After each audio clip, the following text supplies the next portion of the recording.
데일리 브리핑.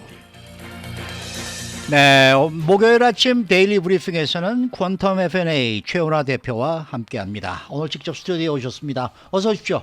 안녕하십니까? 네, 어제 연준이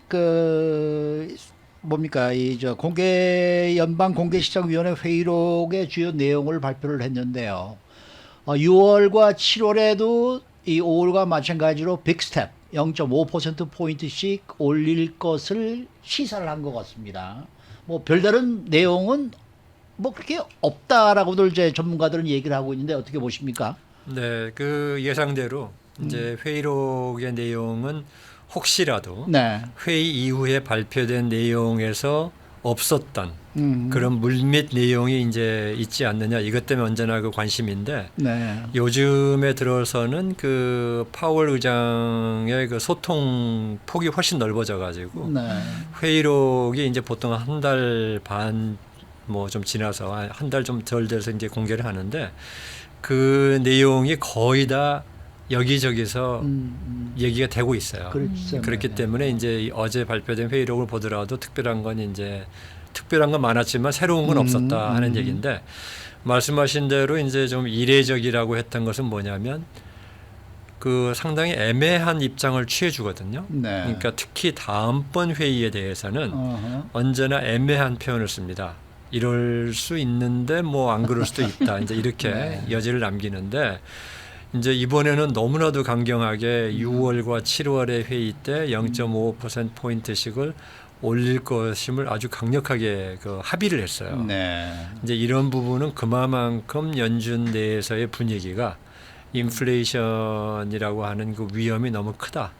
여기에 대해서 이제 그 입장이 굉장히 강경하다는 것을 이제 얘기해 준다는 면에서 이제 그게 좀 이례적이었고, 이제 그럼에도 불구하고 또 그렇지만 우리는 또 데이터 디펜던이다. 그러니까 앞으로 또 나오는 데이터를 보면서 결정을 하겠다는 그 말은 또 있지 않았기 때문에, 네. 나중에 6월이나 7월에 가서 0.5%포인트를 안 올린다고 해도 그때 그런다 그러지 않았느냐 하는 또 그런 부분은 좀 남겨놓은 면이 있었습니다. 이제 이렇게 좀 평가를 할 수 있겠죠. 네. 네. 그런데 상황 변화와 리스크 요인에 따라서 경기를 위축시키는 수준까지 가는 것이 적절할 수 있다라는 내용이 나왔어요. 그러면은 경기를 위축시키는 수준이 어느 정도라고 우리가 느껴야 될까요? 지금 이렇게 봐야 되겠죠. 어느 정부나 그 경제 단체에서 경기를 위축시키는 것을 주도적으로 하고 싶은 데는 없죠. 네, 당연히 없는데 네. 그렇기 때문에 이제 그 연준에서 그 얘기를 하는 것은 특히 파월 의장께서 얘기하신 부분 중에 페인을 뭐 겪어야 된다, 고통을 우리가 겪을 수 있다, 이렇게까지 표현한 것은 그만큼 이 인플레이션이 지금 심각하게 이제 보여지고 있는데, 거기서 그러면 어느 정도의 리세션이냐, 여기에 대해서는 지금 굉장히 넓은 폭의 의견이 지금 서로 나눠져 있어요. 가장 그 비관적으로 보는 분이 이제 제가 본 바로는 그 전직 그 재무장관했던 그 레리 서머스.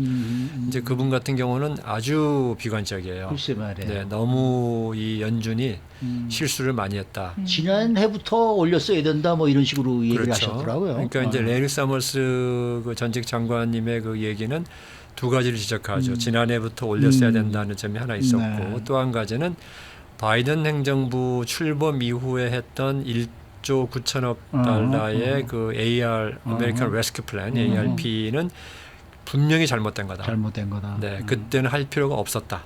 이제 이것 때문에 너무나도 지금 심한 소용돌이에 들어간 거고, 그 이후에 바로 그걸 느꼈다 그러면 바로 이자를 또 빨리빨리 올려서라도 좀 네. 미리 좀 조치를 했더라면 이 지경까지는 오지 않았다라고 생각하는 이제 그런 입장이거든요. 네. 그래서 이제 레리 서머스가 생각하시는 그런 내용이 아마 가장 심한 경제 침체인데, 거기서의 주제는 이렇게 되는 것 같아요.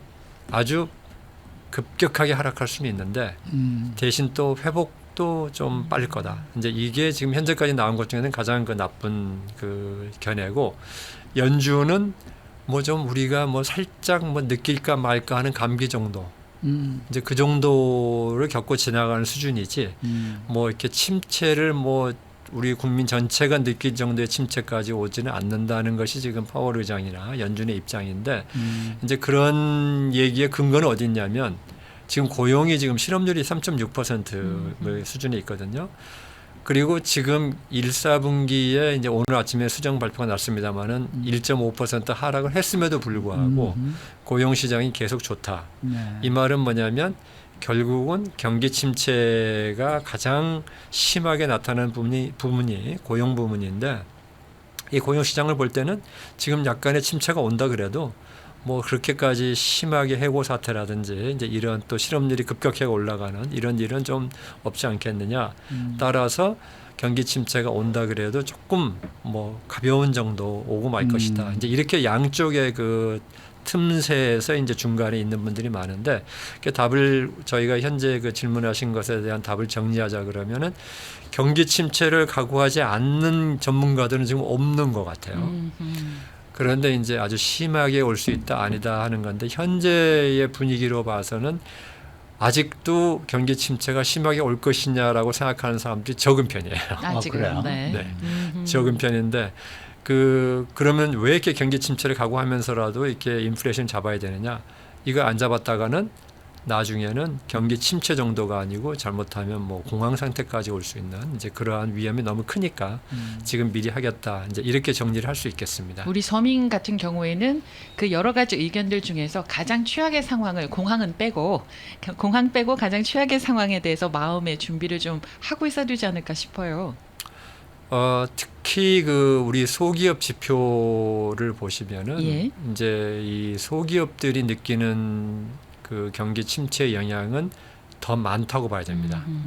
소기업은요, 대기업은 구조 조정을 할 수가 있어요.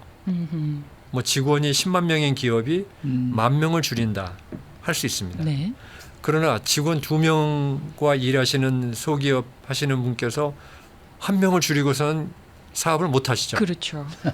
그렇기 때문에 소기업이 침체가 왔을 때 겪는 그 체감은 대기업이 겪는 것하고는 그 비교가 될 수가 비교가 안 되는 없습니다. 거죠. 네. 그래서 이제 그 이러한 경기 침체를 예상한다 그럴 때 소기업 하시는 분들이 어떤 준비를 하셔야 되느냐? 예. 할 수 있는 한 뭐 최대한 대로 지금 뭐 저축하고 있는 게 있으면은 그것을 지키셔야 되고 네. 그러한 그 어려운 상황을 이제 그 버텨 나가는데 필요한 준비를 미리미리 해두셔야 되는 그런 부분은 분명히 있어요.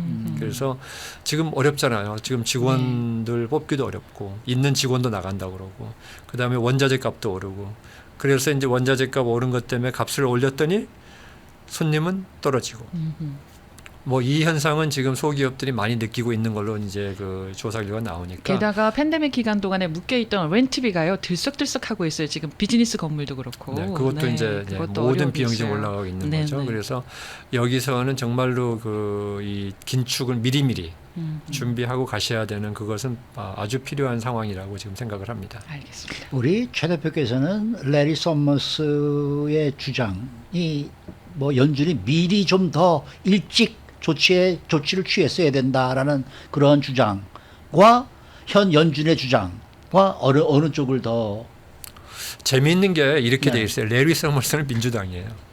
아, 민주당 분이 저렇게 얘기하시는 것은 어허. 원래 레리 서머스가 인기가 있는 이유가 입 바른 소리를 하시는 분이에요. 네. 네. 그러니까 자기 친정권적 발언을 하시지 않는 걸로 유명해요. 정당에 상관없이 자기 의견을 네. 자기 바르게 의견이 아주 얘기하시는 확고하신 거네요. 분이고 네. 그러나 경제적 성향으로는 언제나 서민 편이에요. 서민편. 네. 그런데 그분이 그렇게까지 얘기하시는 것은 이제 모든 경제나 뭐 정치의 그 결정은 사후에서 결과론적으로 보면은 뭐 허점이 다 보이죠. 그런데 작년에 저희가 여기서 여러 번 얘기를 했던 건데 예. 4월, 5월부터 이제 일시적 현상에 대한 판정을 언제 할 거냐 얘기를 했었잖아요. 그렇죠. 저는 그때 9월이면 판정이 난다라고 얘기를 했었던 기억이 나고, 그러니까 늦어도 8, 9월부터는 연준이 인정을 했어야 된다 하는 입장이에요. 그런데 언제까지 끌고 갔냐면 11월 말까지 끌고 갔거든요. 그랬죠. 어허, 네. 어허. 근데 이 두 달이 뭐 별 차이냐 할지 모르지만 천지개벽을 할 만한 차이입니다. 그렇죠. 그렇죠. 네. 만약에 작년에 8, 9월부터 연준에서 이 인플레이션 현상은 일시적이 아닐 수 있다. 그래서 우리가 선제적으로 조금 긴축의 분위기에 들어가겠다라고 했다고 하면 아마도 작년 4, 4분기부터 소비가 많이 위축이 됐을 가능성이 있고 그랬을 때였다 그러면 이제 지금에 와서 이렇게 0.5%포인트씩 올리는 그런 일이 없을 수 있었다는 점에서는 레리 서머스 전 장관과 이제 총장님의 얘기가 상당히 타당하다라고 저는 생각을 합니다. 지난해 이 프로그램을 하면서도 그런 얘기를 저희가 많이 했던 것 같아요. 아니 우리가 지금 밖에 나가서 이렇게 우리가 느끼는 지금 이 사정은 인플레이션이 지금 벌써 많이 진척이 돼 있고 물가가 많이 비싸졌습니다라는 얘기를 저희가 많이 했었거든요. 그랬었죠. 네. 근데 왜 이렇게 연준은 조용히 뭐 아니다 이렇게 얘기를 할까라는 식으로 저희가 그런 이야기도 했던 기억이 나요. 사실. 여러 번 했었습니다. 예. 여러 번 했습니다. 자, 그러면은 레니 서머스 이분의 그동안에 했었던 얘기들이 있잖아요. 그런 얘기들 예측들이 거의 다 맞아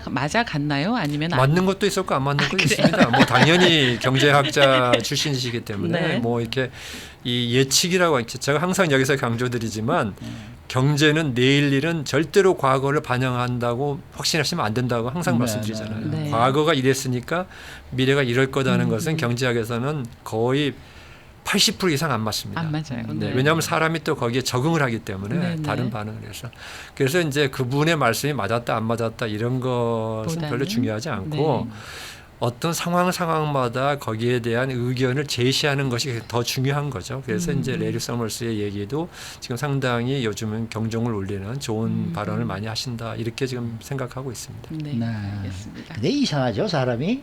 누군가가 그런 식으로 한번 지적을 하지 않습니까? 그럼 맞아. 그 사람 말이 맞아. 네, 우리가 말이야. 그렇게까지 얘기했는데 이렇게 되는 게 확증편향 이게 인간인가 봐요. 그렇죠? 맞습니다. 네. 저희 받고 받아들이고 살아야죠. 네. 맞습니다. 오늘 말씀 잘 들었습니다. 네, 감사합니다. 네, 지금까지 퀀텀 F&A 최은하 대표와 함께했습니다.